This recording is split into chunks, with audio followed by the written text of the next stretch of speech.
Hi అండి అందరికీ నమస్తే. ఈరోజు అయితే మంచి ఫెర్టిలైజర్ అయితే తయారు చేసుకుందామండి. దానికి కావాల్సినవి 2 లీటర్ల వాటరు, వేపాకు, మునగాకు, 1 స్పూన్ బోన్ మీల్ అయితే సరిపోతుంది. దీంతోనే మంచి ఫెర్టిలైజర్ అయితే తయారవుతుందనమాట. వేపాకు అనేది యాంటీ ఫంగల్‌గా పనిచేస్తుంది. మునగాకులో జియాటిన్ గ్రోత్ హార్మోన్ ఉంటుంది. ఇదైతే రూట్స్ డెవలప్‌మెంట్‌కి బాగా ఉపయోగపడుతుంది. బోన్ మీల్‌లో కాల్షియం, ఫాస్ఫరస్, నైట్రోజన్ అనేది ఎక్కువగా ఉంటుంది.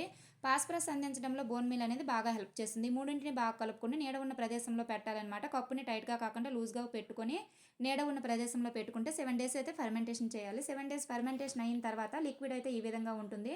దానిపైన కప్పు అయితే తీస్తే చూడండి తెల్లటి లేయర్ లాగా అయితే మనకి కనిపిస్తుంది కదా! ఇదైతే మంచిగా ఫెర్మెంటేషన్ అయిందనమాట. దీన్నైతే ఇప్పుడు మొక్కలకు పోసేసుకోవడమేనండి.